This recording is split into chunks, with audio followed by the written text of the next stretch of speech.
আসসালামু আলাইকুম। একাদশ শ্রেণীর শিক্ষার্থীবৃন্দ, তোমরা সকলে কেমন আছো? আশা করি সকলে ভালো আছো, সুস্থ আছো। তোমরা গত ক্লাসে গতিবিদ্যা সাথে সম্পৃক্ত ছিলে। আমরা গতিবিদ্যা তোমাদেরকে বোঝানোর চেষ্টা করেছি। আজকে আমরা দ্বিতীয় পার্টের প্রথম অধ্যায় নিয়ে আলোচনা করব। তোমাদের খেয়াল রাখতে হবে ফার্স্ট ইয়ারে ফার্স্ট পার্ট এবং সেকেন্ড পার্ট দুইটাই আমরা পড়াবো সমভাবে, যাতে সেকেন্ডারি গিয়ে আমাদের চাপ পড়ে না যায়। এজন্য ফার্স্ট পার্ট সেকেন্ড পার্ট দুইটাই সমভাবে আমরা আগাবো। তোমাদের প্রথম পত্রের 3টা অধ্যায় মোটামুটি শেষ হয়েছে, আর দ্বিতীয় পত্রে আমরা 2টা অধ্যায় পড়ব। এরপরে তোমাদের ফার্স্ট সেমিস্টার পরীক্ষা হবে। প্রথম অধ্যায়টা হচ্ছে তাপগতিবিদ্যা, দ্বিতীয়টা হবে স্থির তড়িৎ। আমরা আজকে তাপ গতিবিদ্যা নিয়ে আলোচনা করব। তোমাদের আশা করি সকলেই বই কিনে ফেলছো। যারা কিনুনি দ্বিতীয় পত্র বইটা কিনে ফেলবে। তোমাদের যেভাবে বই লিস্ট দেওয়া হয়েছে ঠিক ওইভাবে বই কিনে ফেলবে। তো আজকে আমরা তাপগতিবিদ্যা নিয়ে আলোচনা করব। তাপগতিবিদ্যা আলোচনা করার আগে আমরা আগের কিছু অভিজ্ঞতা তোমাদের সাথে শেয়ার করব। সেটা হচ্ছে যে আমরা নবম দশম শ্রেণীতে তাপ সম্পর্কে পড়েছিলাম, তাপ এবং তাপমাত্রা। তাপ কি জিনিস, তাপমাত্রা কি জিনিস তোমরা পড়ে এসছো এবং তোমাদের অভিজ্ঞতা আছে। তাপ হচ্ছে এক প্রকার শক্তি, তা গরম বা ঠান্ডার অনুভূতি জায়গায়, তাই না? আর তাপমাত্রা হচ্ছে তাপীয় অবস্থা, যা আমরা থার্মোমিটারের সাহায্যে পরিমাপ করে থাকি, তাই না? তাহলে তাপ এবং তাপমাত্রার ব্যাপারটা তোমাদের খেয়াল আছে আশা করি, এবং তোমাদের এ ব্যাপারে আশা করি কোনো সমস্যা হবে না।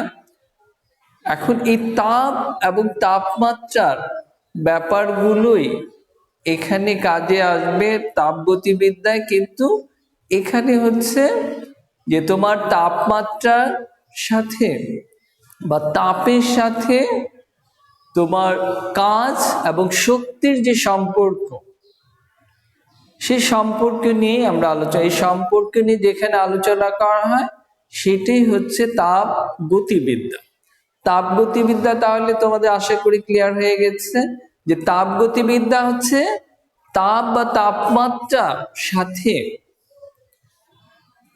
তোমার কাজ এবং শক্তির যে সম্পর্ক, এই তাপ দিয়ে আমরা কাজ করতে পারি,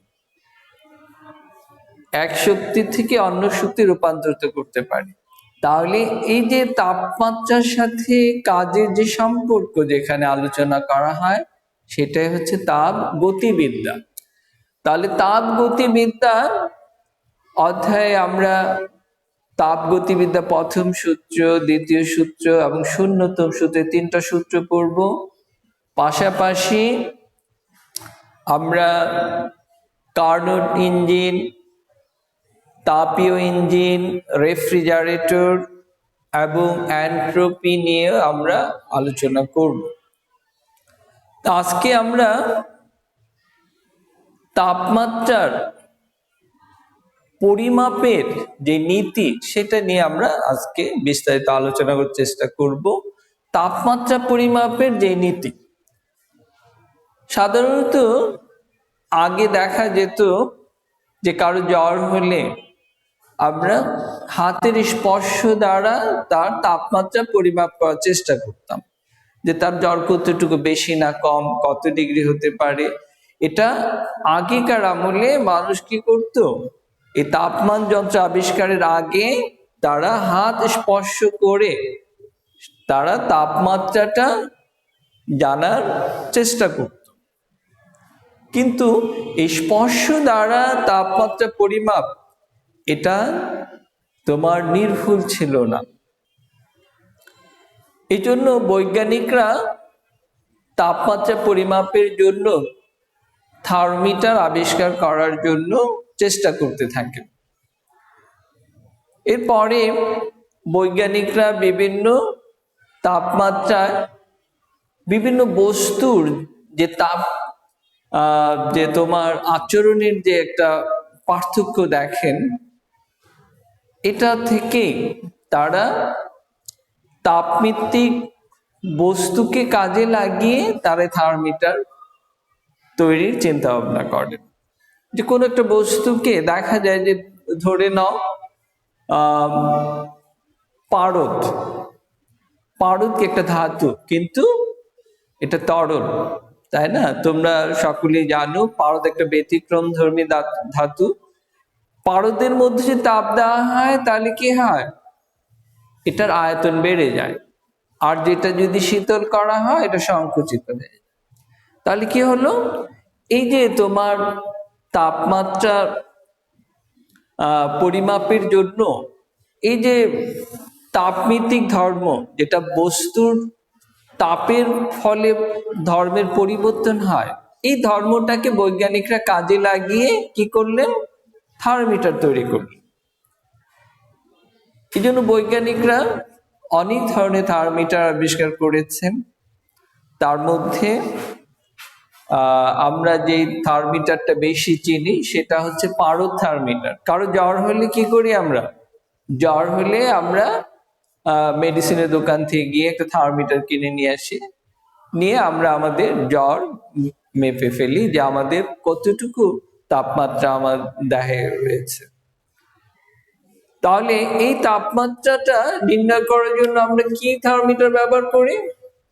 বিভিন্ন ধরনের থার্মোমিটার আছে। এক ধরনের থার্মোমিটার হচ্ছে পারদ থার্মোমিটার।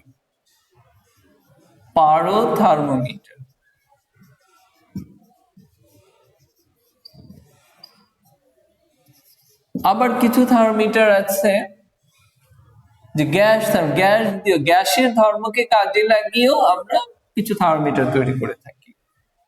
এছাড়াও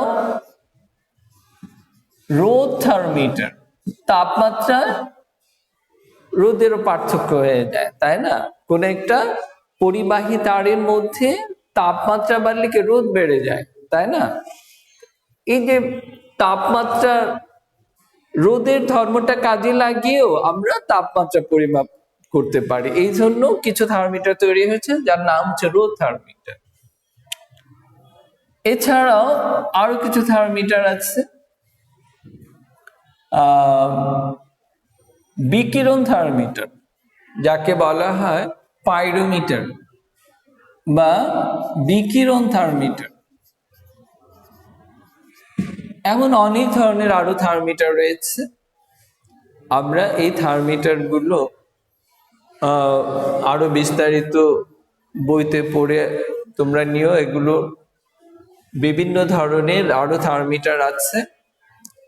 তাহলে এই যে থার্মোমিটার গুলো মধ্যে আমরা বেশি ব্যবহার করে থাকি কোনটা? পারদ থার্মোমিটার। আর বাকিগুলো বিভিন্ন ইন্ডাস্ট্রিতে বিভিন্ন কাজে ব্যবহার হয়ে থাকে। তাহলে আমরা পারদ থার্মোমিটারটাই বেশি পরিচিত। তার এই থার্মোমিটারটা তৈরি করতে গেলে তোমার কিছু জিনিস বিবেচনায় আনতে হয়। তার মধ্যে হচ্ছে থার্মোমিটার তৈরি করতে গেলে স্কেল নির্ধারণ করতে হয়। এই জন্য আমরা কি করি? বৈজ্ঞানিকরা দুইটা স্থির বিন্দু নির্ধারণ করলেন। একটা হচ্ছে নিম্ন স্থির বিন্দু, অপরটা হচ্ছে ঊর্ধ্ব স্থির বিন্দু। তার মানে হচ্ছে বরফ বিন্দু, অপরটা হচ্ছে স্টিম বিন্দু। তাহলে দুটি স্থির বিন্দু, দুটি স্থির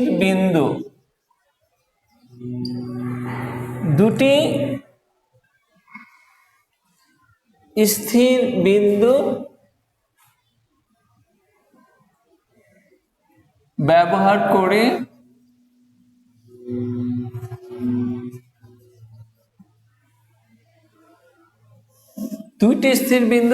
করে থার্মোমিটার তৈরি করে।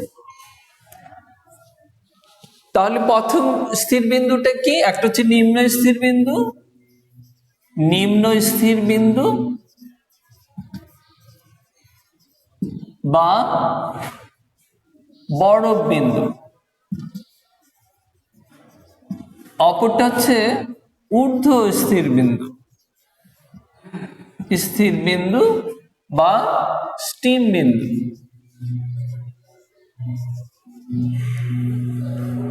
বরফ বিন্দু মানে হচ্ছে 0°C তাপমাত্রা, সাধারণত 0°C তাপমাত্রায় বরফ গলতে থাকে। আর স্টিম কত ডিগ্রি সেলসিয়াস তাপমাত্রা বাষ্প হতে থাকে? 100°C তাপমাত্রা। তাহলে এই নিম্ন এবং ঊর্ধ্ব স্থির দুইটা বিন্দু বৈজ্ঞানিকরা আগে স্থির করলেন, স্থির করে এরপরে তারা তাপমাত্রা নির্ণয়ের সূত্র আবিষ্কার করলেন। তাহলে তাপমাত্রা স্কেল তৈরি করাটা হচ্ছে একটা থার্মোমিটার তৈরি করতে গেলে সবচেয়ে জরুরি যেটা, সেটা হচ্ছে স্কেল নির্ধারণ করা। আর স্কেল নির্ধারণ করতে গিয়ে দুইটা স্থির বিন্দুর দরকার হয়।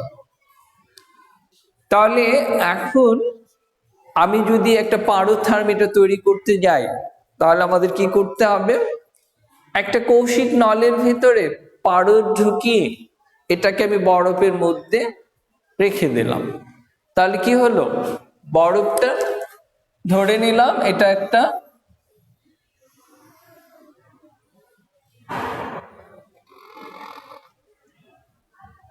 এটা হচ্ছে ধরে নিলাম উপরটা ফাঁকা, এখানে কিছু আমি পারদ রাখলাম একটা কৌশিক নলের ভিতর রেখে একটা বরফ ভর্তি পাত্রের মধ্যে বরফ বরফ বরফ ভর্তি পাত্রের ভিতরে এটা ডুবিয়ে দিলাম। তাহলে কি হবে? এই পারদটা সংকুচিত হবে, সংকুচিত হয়ে যে নির্দিষ্ট একটা বিন্দুতে ধরে নিলাম, এটা এই বিন্দুতে সংকুচিত হয়ে তাহলে এটাকে আমরা 0° ধরলাম। এরপরে এটাকে সরিয়ে আমরা কি করলাম? আবার একটা ফুটন্ত বাষ্পের মধ্যে একটা বদ্ধ একটা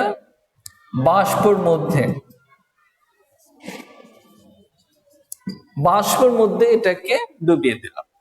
এর ফলে দেখা গেল যে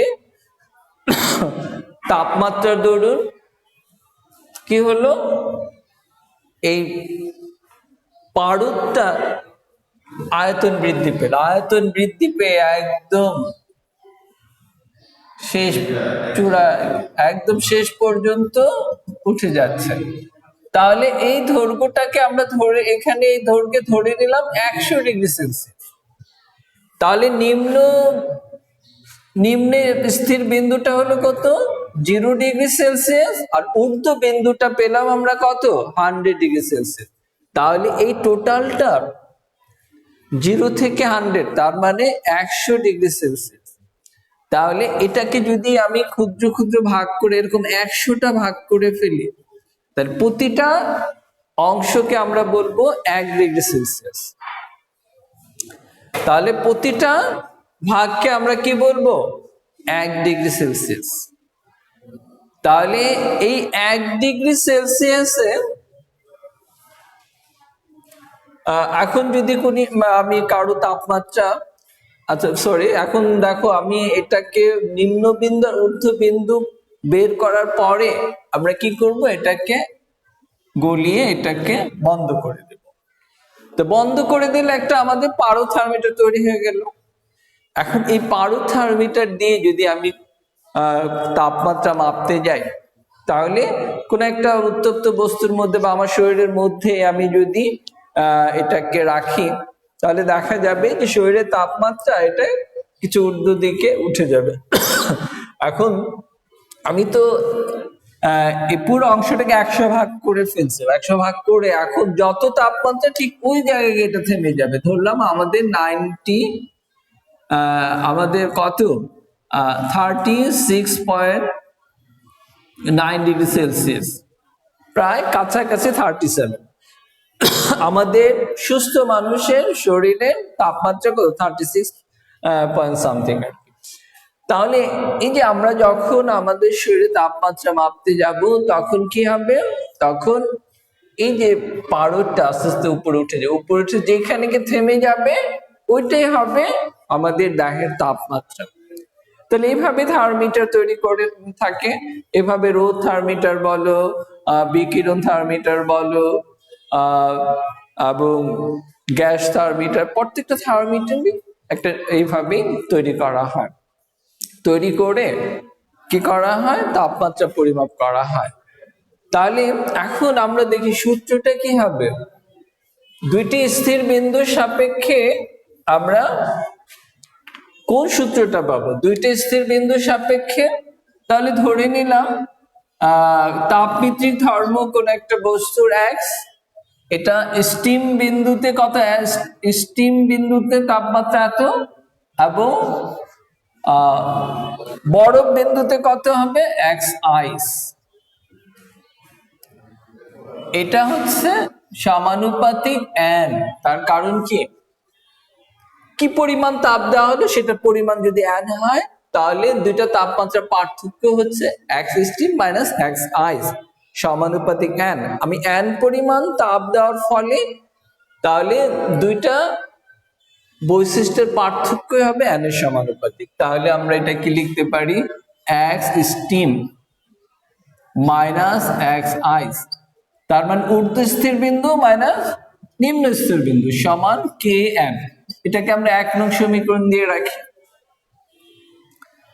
এখন যদি বলি যে এর মধ্যে থিটা তাপমাত্রা দেওয়া হলো, তাহলে সেই ক্ষেত্রে কি সমীকরণটা কি হবে? x স্টিম x আইস সমানুপাতিক থিটা। থিটা পরিমাণ যদি তাপ দেওয়া হয় তাহলে এর তাপমাত্রিক ধর্মের পার্থক্যের সমানুপাতিক হবে। তাহলে এখন আমরা কি লিখতে পারি? x স্টিম মাইনাস x আইস সমান k থিটা। এখন 1 এবং 2 কে যদি আমরা ভাগ করে দিই তাহলে কি হবে? 2/1 বা 1/2। 1 কে 2 দিয়ে ভাগ করে দিই তাহলে কি হলো?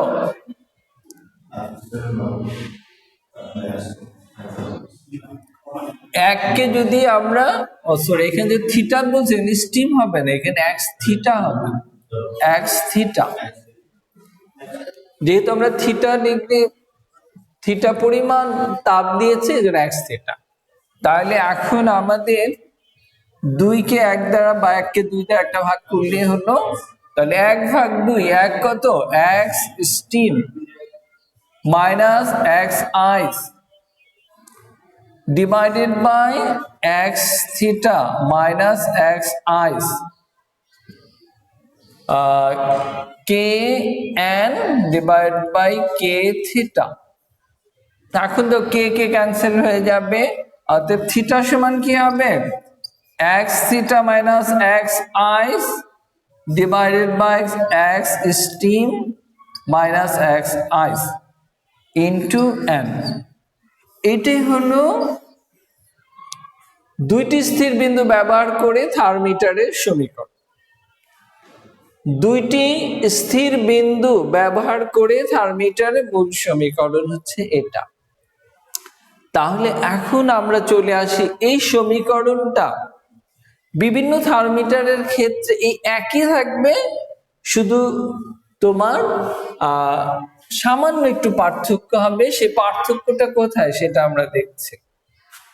তাহলে এখন পারদ থার্মোমিটারের ক্ষেত্রে সমীকরণটা কি দাঁড়াবে? পারদ থার্মোমিটার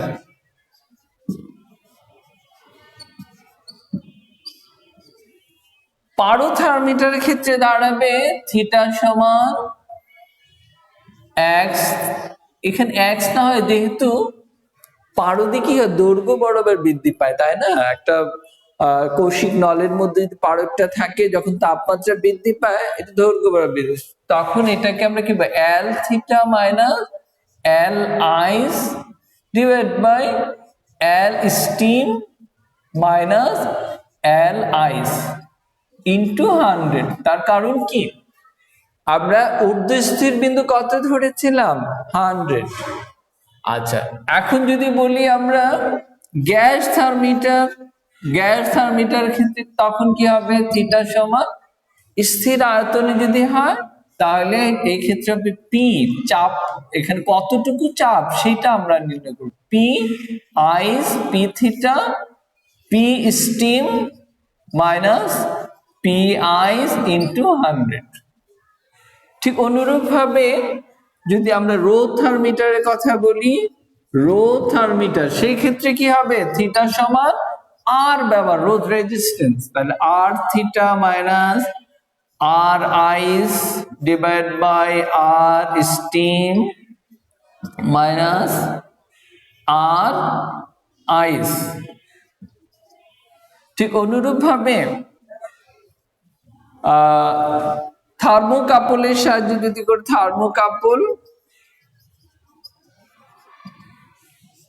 থিটা সমান কি হবে? এখানে ই হবে E theta minus E ice divide by E steam minus E আইস।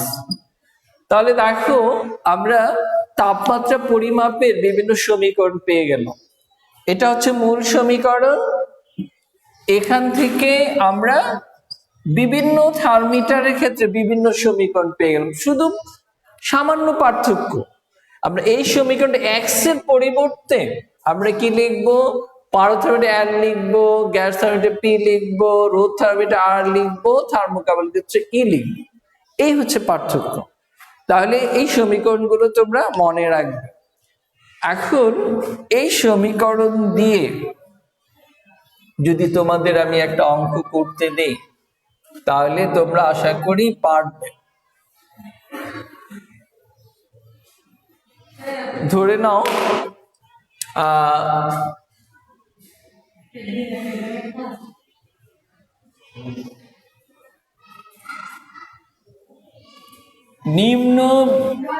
নিম্ন স্থির বিন্দু, তোমরা অঙ্কটা লিখে ফেলো খাতায়। নিম্ন স্থির বিন্দু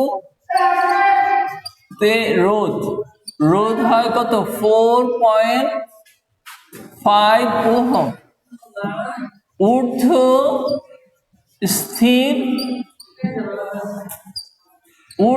স্থির বিন্দুতে রোধ 5.5 ওহম। এখন বস্তুটিকে আমি একটু তরলে ডুবালাম, বস্তুটি তরলে ডুবালে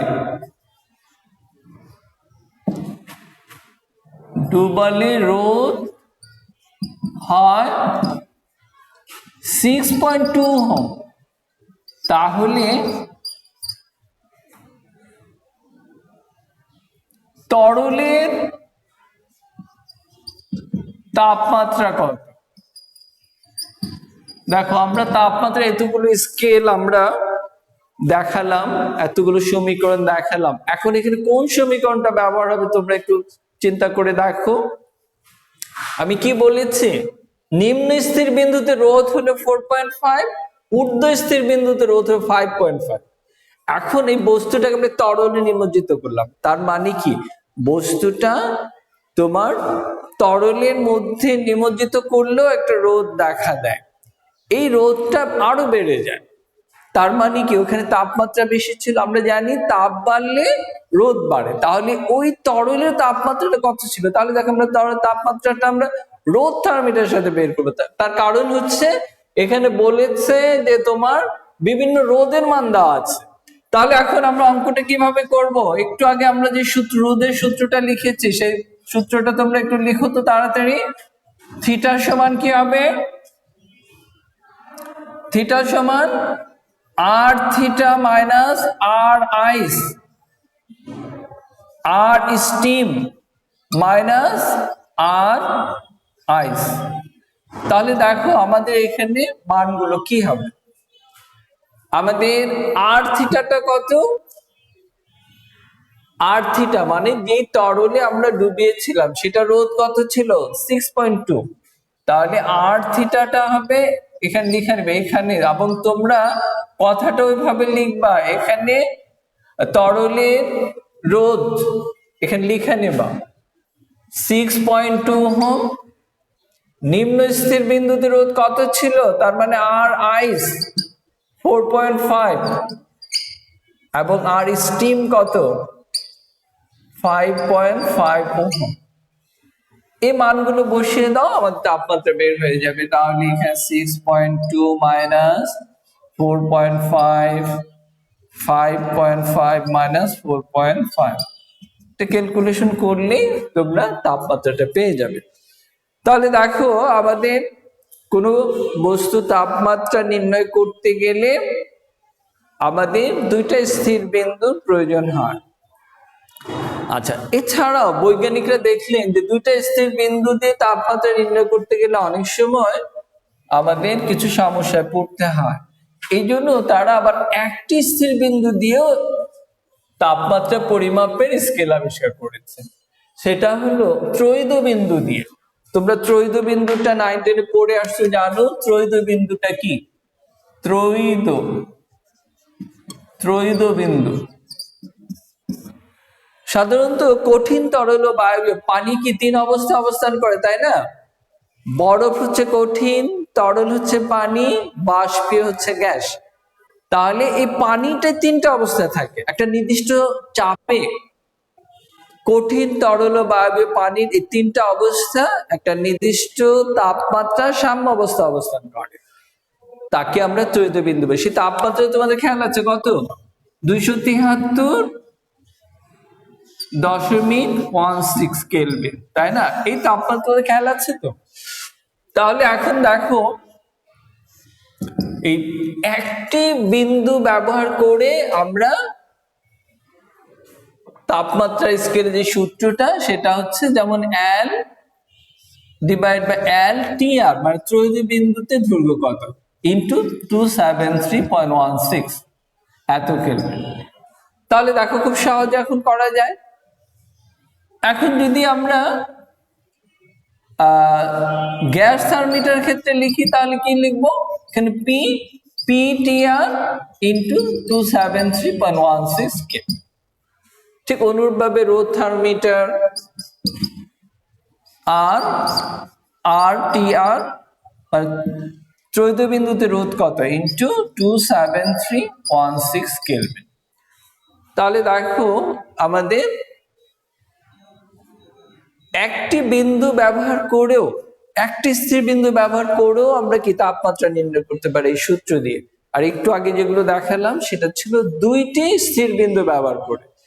তাহলে আমরা বিভিন্নভাবে তাপমাত্রা পরিমাপ করতে পারি। এই সূত্রগুলো ভালো করে খেয়াল করবে। এখন চলে আসি আমরা আরেকটি উদাহরণে।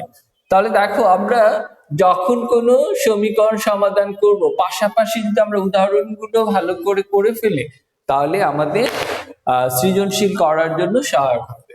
তাহলে এখন চলে আসো যে একটি ত্রুটিপূর্ণ থার্মোমিটার, তোমরা এই অঙ্কটা লিখে ফেলো। একটি ত্রুটিপূর্ণ মানে কি? মানে থার্মোমিটারটা ভালো না, একটি ত্রুটিপূর্ণ, একটা নষ্ট থার্মোমিটার, ত্রুটিপূর্ণ থার্মোমিটার।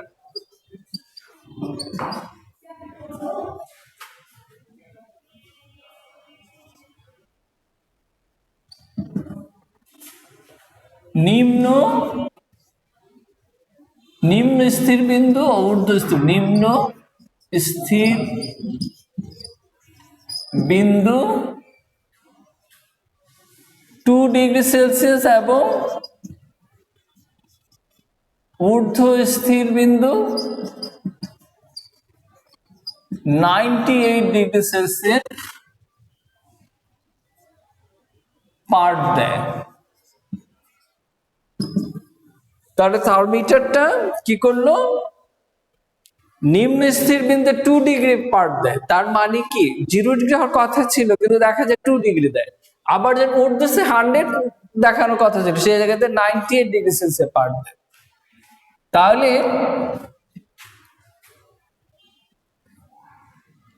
এখন যদি থার্মোমিটারটি 30 ডিগ্রি সেলসিয়াস পাঠ দেয়, তবে প্রকৃত তাপমাত্রাটা কত? প্রকৃত তাপমাত্রা কত? দেখো আমরা দেখলাম কি পরিমাণ সে ত্রুটি দেখায়, সেটা দেখালাম। এরপরে বললাম যে এখন সে কোথাও তাপমাত্রা নির্ণয় করতে গিয়ে দেখি সে 30 ডিগ্রি সেলসিয়াস পাঠ দেয়, তাহলে আসলে তার পাঠটা কত? তাহলে থার্মোমিটার নষ্টটা দিয়ে আমরা মাপতে পারবো। তার কারণ কি, আমরা দুইটা স্থির বিন্দু যদি ঠিক করতে পারি তবে আমাদের তাপমাত্রা নির্ণয় হয়ে যাবে। আমাদের স্থির বিন্দু দেখলাম, নিম্নটা হচ্ছে 2 ডিগ্রি, ঊর্ধ্বটা হচ্ছে 90, তাহলে এখন হয়ে যাবে। যে কোনো থার্মোমিটারের ক্ষেত্রে তাদের অনুপাত সমান থাকে। তাহলে আমরা জানি এখন কোন সূত্র দিয়ে করব, আমরা জানি দুইটি স্থির বিন্দু সূত্র কি ছিল? C - 0 100 - 0। তার মানে কি, থিটা মাইনাস নিম্ন স্থির বিন্দু, ঊর্ধ্ব স্থির বিন্দু মাইনাস নিম্ন স্থির বিন্দু। ঠিক অনুরূপ ভাবে আমরা 30 ডিগ্রি পাঠ দেয়, যেটা কত 30 ডিগ্রি পাঠ দেয়, এটা নিম্ন কত ছিল? 2 ডিগ্রি। ঊর্ধ্বটা কত দেয়? এটা হচ্ছে আসল যেটা, আর ত্রুটিপূর্ণটার এটা হচ্ছে ভালো যে থার্মোমিটার সেই সমীকরণটা। থিটা মাইনাস এটা হচ্ছে নিম্ন স্থির বিন্দু, ঊর্ধ্ব স্থির বিন্দু মাইনাস নিম্ন স্থির বিন্দু। খেয়াল করে দেখো তোমাদের খাতা বের করো, একটু আগে আমি লিখছি। তাহলে এখানে কি হবে? ত্রুটিপূর্ণটা কত পাঠ দেয়? 30 ডিগ্রি। নিম্ন স্থির বিন্দু কত? 2। এখানে ঊর্ধ্ব স্থির বিন্দু কত? 98 মাইনাস নিম্ন স্থির বিন্দু। খেয়াল করে দেখো, আমি একটু আগে যে সূত্রগুলো লিখছি সেই সূত্র একটা ভালোর জন্য আর একটা হচ্ছে ত্রুটিপূর্ণর জন্য। দুইটাকে সবসময় সমান হবে, অনুপাত সবসময় সমান থাকবে, এটা মনে রাখবে। তাহলে এখন আমরা সি এর মানটা বের করব। কত হয়? সি ডিভাইড বাই 100, 30 থেকে 2 চলে 28, 98 থেকে 2 চলে 96। অতএব সি সমান কত হবে? 100 into 28 ডিভাইড বাই 96। এখন ক্যালকুলেটর টিপে করে দেখো কত হয়। ক্যালকুলেটর টিপলেই দেখবা কত হয়। তোমরা একটু রেজাল্টটা বের করো, বের করে আমাকে বলো কত হয়।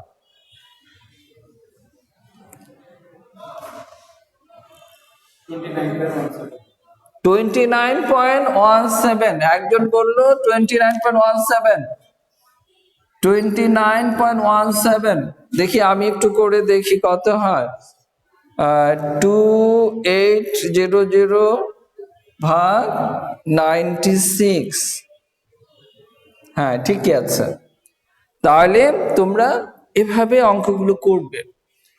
তোমাদের বইতে অনেক উদাহরণ আছে, এগুলো তোমরা বাসায় চর্চা করবে। আপাতত তোমরা উদাহরণগুলো ভালো করে ক্লাসগুলো ভালো করে ফলো করো।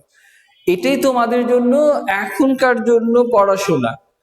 তোমরা ক্লাস রেগুলার করো আর বাসায় বই পড়তে থাকো, উদাহরণগুলো করতে থাকো।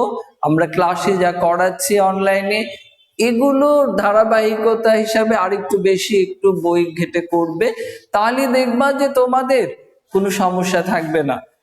পরিবেশ অনুকূল হলে আমরা যখন তোমাদের ফেস টু ফেস হব, ক্লাস নিতে পারবো, তখন তোমাদের সমস্যা গুলো আমরা বিবেচনা করে আমরা ক্লাসগুলোকে আরো বেগবান করব, তখন তোমাদের আরো সহজে বোঝার ব্যবস্থা হবে। তাহলে আজকে এই পর্যন্তই থাকলো। তোমরা ভালোভাবে যারা বই কিনোনি কিনে ফেলো এবং ভালোভাবে বাসায় পড়াশোনা করতে থাকো এবং স্বাস্থ্যবিধি মেনে তোমরা চলাচল করবে। সবাই সুস্থ থাকো, সুন্দর থাকো। সকলে সুস্বাস্থ্য কামনা করে আজকের জন্য ক্লাস এখানে সমাপ্তি টানছি। আল্লাহ হাফেজ।